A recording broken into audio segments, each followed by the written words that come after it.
دەنگیان کاریگەری نییە لەسەر حکوومەت. ئەوان دەڵێن ڕەنگە حکوومەت نابیست بێت. تەنکەرەکانی گواستنەوەی نەوت ئەتوانین بڵێن بوون بە هۆکار بۆ تێکدان و شێواننی ژینگەی ئەم ناوچەیەوە کارەساتی گەورەی ژینگەی بەدوای خۆیان هێناوە.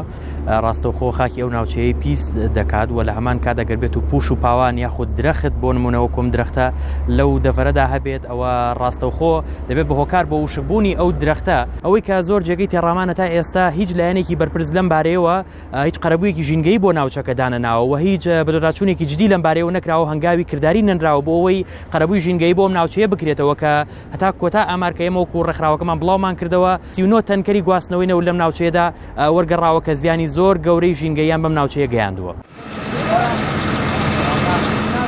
لەگەڵ وەرگەڕانی هەر تانکەرێک لە نزیک تونێلەکە یان لەسەر ڕێگای دەربەندیخان بەشێک لەو مادانەی کە هەڵیان گرتووە تێکەڵ بە ئاوی دەریاچەکە و ڕووباری سیروان دەبێت.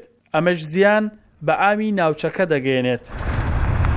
وەرگەڕانی تەنکەر لە بەردەم تونێلی دەربەندیخان کە نزیکەی کیلۆ